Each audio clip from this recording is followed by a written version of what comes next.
So hello and welcome back to my channel everyone. आज चाहिँ म इस्मातिर जान लागिरहेको छु। इस्मा गाउँपालिका रेसुङ्गा नगरपालिकादेखि भनौँ न अब आफ्नो घरदेखि मेरो घर चाहिँ यता तमगासमा हो। अहिले चाहिँ म गुल्मीको इस्मा गाउँपालिका कुसपोखरी भन्ने ठाउँमा जाँदैछु सानो कामले गर्दाखेरि। सो निस्किँदा पनि ढिला ढिला भयो, 4 बजिसकेको छ। काम भन्दा पनि सानो ठुला बुवाको ससुराली चाहिँ जान लागेको म। बाटोहरू यस्तै छ, हेर्दै जानु, सपोर्ट गर्दै जानु मेरो भिडियोलाई। र फाइनल्ली म चाहिँ छल्दीपना भन्ने ठाउँमा आइसकेको छु। छल्दी खोलाको तिरैतिर। यहाँबाट चाहिँ हामी अब लेफ्ट लागेर चाहिँ इस्मातिरको लागि लाग्छौँ। ओ यहाँ चाहिँ पिच हुन लागिरहेको रहेछ बाटो। राम्रो छ, प्रगति हुनैपर्छ। यो चाहिँ गुल्मीको क्षेत्र नम्बर 2 है। यता चाहिँ पहिलादेखि नै 20 वर्षदेखि नै संसदमा चाहिँ गोकर्ण विष्टज्यू हुनुहुन्छ। सो अब उहाँलाई त मैले के भनिराख्नु पर्दैन, उहाँलाई सबैजनाले चिन्नुहुन्छ। पक्का पनि नेपालभरि चिन्नुहुन्छ सबैजनाले। कुरा गर्दाखेरि अहिले चाहिँ चुनावको माहौल पनि चलिरहेको छ। यता हाम्रो जताततै भनौँ न नेपालभरि नै चुनावको माहौल चलिरहेको छ। जस्तै अब गुल्मीको क्षेत्र नम्बर 1 मा चाहिँ सागर ढकाल र क्षेत्र नम्बर 2 मा चाहिँ गोविन्द पन्थीज्यू हुनुहुन्छ। अहिलेको युवा जनशक्ति भनेको अरू नेताहरू त सबै पुरानै हो, हामीले देखिरहेकै हो। जस हामीले पनि नयाँलाई सपोर्ट गर्नुपर्छ भन्ने एउटा तरिकाले भनौँ न। अब एउटा पढे लेखेको युवा देश विदेशमा काम गर्दै आइरहेको सागर ढकालको बारेमा त तपाईहरुलाई थाहा नै होला कस्तो मान्छे हो भनेर। ऊ एक्लैले शेरबहादुर देउवालाई एक्लै हराउने च्यालेन्ज लिएर योभन्दा अघिल्लो इलेक्सनमा चाहिँ डडेलधुरा जानुभएको थियो। तर अहिले चाहिँ आफ्नै गृह जिल्ला गुल्मीमा आएर चुनाव लड्दै हुनुहुन्छ। र अब हामी गुल्मी जनताहरूले चाहिँ हामीले उहाँहरूलाई सपोर्ट गर्नुपर्ने हुन्छ धेरै नै, किनकि युवाहरूमा धेरै नै शक्ति हुन्छ, धेरै नै कुराहरू गर्न सक्छन् युवाहरूले। यस्तै हो, अब चुनावको लागिरहेको छ। म पनि यही क्षेत्र नम्बर 2 को भोटर हो। अगाडि बढ्दै जाउँ। बाटो खाल्टाखुल्टी छ, यस्तै छ। पिच पनि छ। जस अहिले चाहिँ पिचहरू गाउँठाउँमा जताततै राम्रै भइसकेको छ बाटो। तर यो माइग्रेसन चाहिँ रोकिरहेको छैन ठ्याक्कै नै। यो अर्बनाइजेसनले धेरै एफेक्ट गरिरहेछ गाउँहरूलाई चाहिँ। मान्छेहरू गुल्मीको मान्छेहरू चाहिँ प्रायः जसो बुटोलतिर बढी जान्छ। अन्त भन्दा पनि काठमाडौँ पनि जान्छ, तर त्यस्तो धेरै काठमाडौँ चाहिँ जाँदैन। बुटोलतिर चाहिँ एकदम व्यापक गइरहेको हुन्छ मान्छेहरू चाहिँ। यो बाटो पनि पहिला हामी सानो हुँदाखेरि हिँड्दाखेरि धुलो हुन्थ्यो, अनि धुलोमा हिँड्नु पर्थ्यो। अहिले चाहिँ जस पिच भइसकेको छ, राम्रै छ भनौँ न एक किसिमले। अहिले चाहिँ म अफरोडमा पनि जान्छु। यो पिचको बाटो त यस्तै हो, राम्रै हुन्छ, जहाँ पनि देखिरहेको हुन्छ सबैहरूले। अफरोडमा पनि कस्तो गर्छ भनेर म यो माइकको पनि अलिक खासै आवाज राम्रो गतिलो आयो जस्तो लागिरहेको छैन मलाई। युज गर्ने ट्राई त गरिरहेको छु। नयाँ माइक मैले चाहिँ 3 दिन अगाडि किनेको थिएँ 5000 मा। धेरै महँगो पनि हैन, धेरै सस्तो पनि हैन, ठिकै किसिमको माइक। सस्तो पनि आउँदो रहेछ 800-900 को पनि। उलाई पनि म युज गरेर ट्राई गरेको थिएँ। त्यो माइकहरुमा समस्या भनेको नोइजहरु धेरै आउने के। यस्तो हुन्छ यस्तो हुन्न भनेर बाहिर लेखा हुन्छ, तर अब नोइज रिडक्सन भन्ने नाम नै देख्दिन म। खै किन हो नोइज रिडक्सन गर्दो रहेनछ। बाटोमा हिँडेको त हावाले हानेर पुरै साउन्ड नै बिगार्दिने के आफूले बोलेको। बाटो यस्तै छ हेर्नुस्। अहिले यहाँ चाहिँ राम्रै छ, वाटर क्रसिङ आएको छ सानो। त जाउँ। सनसेट भइरहेको छ अहिले चाहिँ, देख्न सक्नुहुन्छ तपाईहरुले स्क्रिनमा। त्यही हो, अब बाटो यस्तै छ, के गर्ने। नेपालको बाटो तपाईहरुलाई थाहा छँदै छ क्यारे। फाइनल्ली अहिले चाहिँ म हुलाके भन्ने ठाउँमा आइसकेको छु। यो चाहिँ मेरो पुर्खौली गाउँ भन्दा पनि हुन्छ। यता लेफ्ट साइडको पारिपाखातिर चाहिँ मेरो पहिला गाउँ हो, आफू जन्मेको ठाउँ भनौँ न एक किसिमले। अहिले चाहिँ तमगासमा बस्छौँ हामी। अब यहाँबाट चाहिँ म राइटतिर लाग्छु। इस्मा चाहिँ यता पर्छ। म दुर्कोट गाउँपालिकादेखि इस्मा गाउँपालिकातिर प्रस्थान गर्दैछु अहिले चाहिँ। अब यता चाहिँ फुल अफरोड छ, अफरोड सुरु भइसकेको छ। खाल्टाङ खुल्टुङ यस्तै छ बाटो यताको चाहिँ। जस सपोर्ट चाहिँ गरिदिइरहनु होला जस। अब यतिको भए पनि अलि थोरै मेहनत भनौँ न, अब लोकल भ्लग भनौँ न, लोकल ठाउँमा बसेर लोकल भ्लगिङ गर्ने हो हामी त। अब जेसुकै होस्, मैले यो चाहिँ फर्स्ट टाइम ट्राई गरिरहेको छु माउन्ट गरेर। बाइ द वे मैले गोप्रो चाहिँ होइन, मोबाइलबाट चाहिँ रेकर्डिङ गरिरहेको छु। त्यही हो, अब बाटो यस्तै छ, अँध्यारो पनि हुन लागिसकेको छ। यतातिर चाहिँ अलि रातो माटो छ क्या, उताहरूको भन्दा मध्य पहाड भन्छ यतातिर चाहिँ, मध्य पहाडी भन्दै चिनिन्छ। बाइ द वे म अघि आइरहेको पिच बाटो थियो नि, त्यो चाहिँ मदन भण्डारी हाइवे है। धेरै टाइमपछि बनायो त्यो बाटो पनि।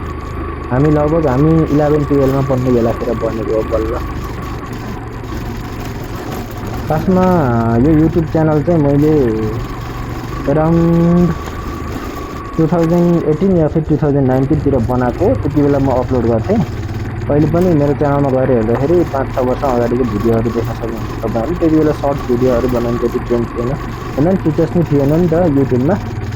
सो मैले चाहिँ लङ भिडियो नै बनाएर हाल्थेँ, भ्लगिङहरू यताउता कमेडी भिडियोहरू बनाइरहेको हुन्थेँ। तर अहिले चाहिँ अब फेरि गएको 2 महिनादेखि चाहिँ म यो च्यानलमा अलिकति एक्टिभ देख्छु भनेर एक्टिभ भइरहेको छु। त्यही हो, अहिले चाहिँ अलिअलि सबै यस्तै रमाइलो पाराको ब्लग्सहरू हालिरहेको छु। यस्तै छ गाउँतिरबाट भने यस्तै हो। हेर्दै जाउँ, सपोर्ट गर्दै जाउँ, सपोर्ट गरिरहनुपर्छ। हजुरहरूको सपोर्टले त हामी अब अगाडि बढ्ने हो। सपोर्ट दिन त खै अब यो बनायो कसैले हेर्दैन अनि मजै आउँदैन नि त होइन।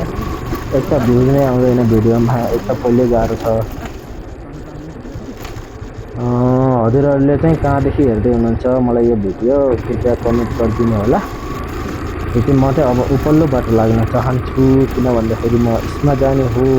त्यो तल्लो बाटो नि इस्मा जान्छ तर अर्कै ठाउँ जान्छ। म चाहिँ जानुपर्ने पुष्पोखरी, अनि त्यही भएर यो चाहिँ ठाडुङ्गा बजारभन्दा अलिकति तल छ। बाइ द वे ठाडुङ्गा बजार चाहिँ पहिला सानो हुँदाखेरि हामी एकदमै खतरा बजार जस्तो लाग्थ्यो कि। सानोमा भन्नाले अब सिटीहरू देखिरहेको हुन्थेन नि त सानोमा, त्यो भएर होला सायद। तर अहिले जाने हो 3-4वटा पसल मात्रै छ, यो चाहिँ खाली के मान्छे नै नदेखिने। यो अर्बनाइजेसन एकदम फास्ट भएको हुनाले चाहिँ सब खाली देखिन थालेको छ आजभोलि गाउँहरू। अब यो बाटोमा हेर्नुहोस् तपाईँहरूले एउटा बाइकसम्म कुदेको देख्नुहुन्न कि, किन भन्दाखेरि मान्छे नै छैन। यो पिस होइन यो गाउँमा यसरी यो जङ्गलको बाटोमा चलाउने भने। त्यो अब गाउँको र सहरको बाटोमा चलाउनुमा फरक के छ भन्दाखेरि गाउँको बाटोमा एक त गाडी पनि देख्न गाह्रो हुन्छ, मान्छे पनि देख्न गाह्रो हुन्छ। सिटीमा के छ भन्दाखेरि धेरै ओभर पपुलेसन जस्तो भएर घरबाट एउटा सानो गल्लीबाट बाहिर निस्क्यो कि जामको जाम। त्यो भएर अलि गाह्रो लाग्छ मलाई चाहिँ। म पनि अब 5 वर्ष चाहिँ काठमाडौँमै बस्या हो, भिडियो गरेर फर्किया हो म यतातिर। अब फ्युचरमा के गरिन्छ भन्ने त अलि थाहा छैन, अन्यलमै हो म पनि। तर राम्रो होला भनौँ न, एक किसिमले जे हुन्छ राम्रैको लागि हुन्छ। यस्तो कर्नरिङ छ क्या पुरै यो घुम्ती, गाह्रो घुम्ती छ। यहाँभन्दा माथि अलिकति माथि चाहिँ पुरै त्यो हुन्छ नि 360 घुम्ती छ क्या, टोटल्ली त्यो गाडी नै घुम्नु नसक्ला जस्तो। त्यो ठाउँमा पनि पुगिन्छ बिस्तारै। हामी धुलो पनि रहेछ यो खासै मेरो कपडा र फोहोर गराएको छैन होला सायद, होप्छु गराए पनि के गर्न सकिन्छ र धुनु त हो। त्यो अब यता थियो कम चिसो छ हेर्नु, तर मेरो घरतिर क्या तमगासतिर चाहिँ एकदमै चिसो छ, वाइल्ड चिसो छ। बरफ जस्तो पानी आउँछ, आइस जस्तो भएको। हात पनि त्यो पानीले हात धोयो भने हात पनि पुरै त्यो जलाइदिन्छ क्या पानीले, चिसोले जलाइदिन्छ तातोले भन्नाले। कठ्याङ्ग्री नै चिसो हुन्छ नि एउटा, त्यो खिरेतो टाइपको त्यो हो, त्यस्तो टाइपको क्या। छिटो शीत पर्ने त्यो घाम नलाग्दा बित्तिकै। अलि हाइटमा छ अनि त्यही भएर होला यता चाहिँ अलि लोमा छ।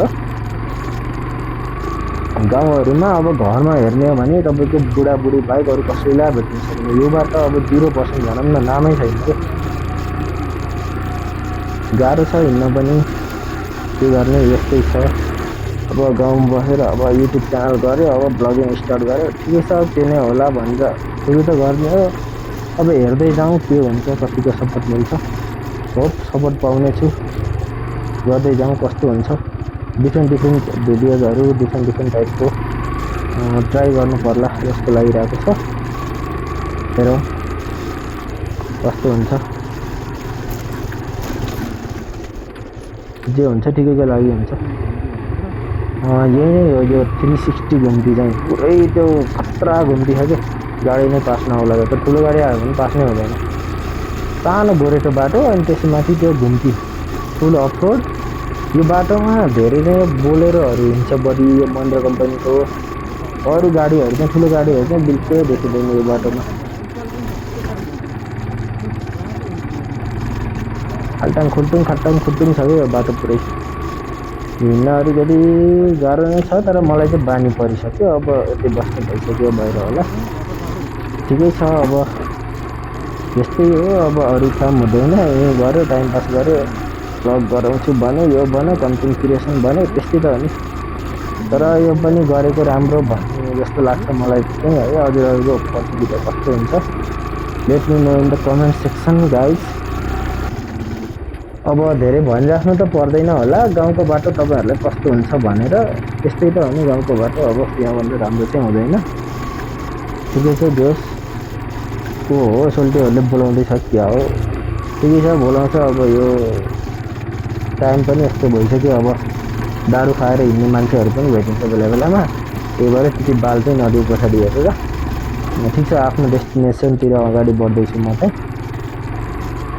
बाँसोको झ्याङ जस्तो, जङ्गल जस्तो पुरै त्यो डरलाग्दो ठाउँ हुन्छ नि, त्यस्तै अनुभव भइरहेको छ मलाई चाहिँ। तर केही छैन, फेरि केही छैन, हामीले किन डराउनु पर्यो। हामीले कसैलाई डिस्टर्ब गरेको छैन, केही गरेको छैन। बिन्दास जाने हो आफ्नो बाटोमा, लेट्स गो भन्दै है। गाह्रो छ गर्न, जे पनि हिँड्न पनि गाह्रो छ, सबै गर्न गाह्रो छ। त्यही उकालो बाटो छ पुरै, उकालो पनि हिँड्नुपर्छ, ओह्रालो पनि हिँड्नुपर्छ। खल्टाङ खुल्टुङ ढुङ्गा माटो सबै नभनी हिँड्नुपर्छ। अलिकति चिप्लो पायो भने चाहिँ मेरो बाइकको पछाडिको टायर चाहिँ बढी नै लिकिन्छ। त्यो भएर चाहिँ चिप्लो बाटो चाहिँ त्यति धेरै प्रिफर गर्दिनँ म। यहाँ अरू चाहिँ नर्मल नै हो, अप्रो भएर केही फरक पर्दैन। अलिअलि ढ्याक्लै ढुक्लुक त भइहाल्छ। लङ राइडमा हिँडेको होइन, सर्ट राइड हो, त्यही 1-1.5 घन्टाको, त्यति फरक पर्दैन हामीहरूलाई चाहिँ।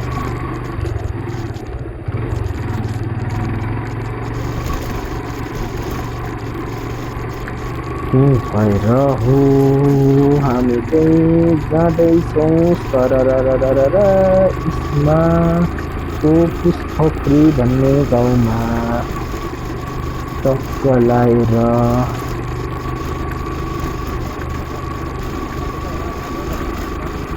अलि रात पर्न लागिसक्यो, त्यो भएर भिडियो क्वालिटी कस्तो आएको छ भने अँध्यारो चाहिँ खासै नआएको होला, ठिकै आएको होला। अँध्यारो पनि नै, उज्यालो छैन नै, म बुझिसकेँ। किनकि अँध्यारो हुन थालिसक्यो। अब काम यति बेलै पर्छ थाहा नै हुँदैन, कति बेला काम पर्छ भन्ने। अब काम परेपछि हिँडिहाल्नुपर्छ, दगुरिहाल्नुपर्छ, यस्तै छ।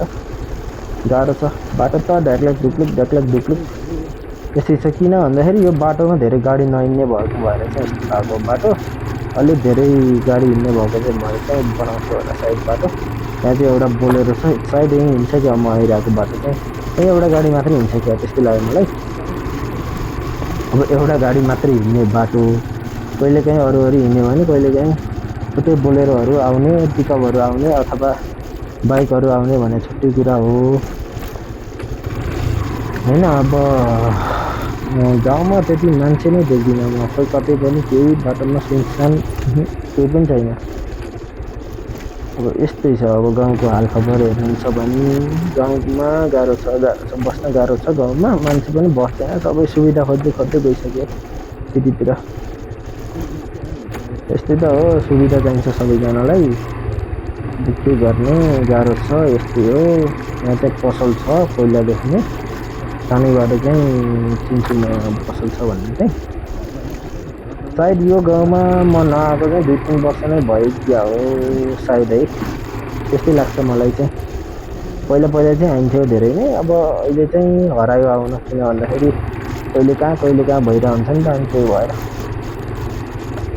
अब चाहिँ म आउन लागिसकेँ मेरो डेस्टिनेसनमा। अब आफ्नो डेस्टिनेसन आइसकेपछि त अब हजुरहरूलाई पनि के देखाउनु होइन। आजको राइड चाहिँ मेरो यहीँसम्मको लागि थियो।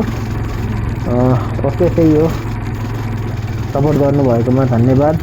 Thank you for watching. See you in the next video.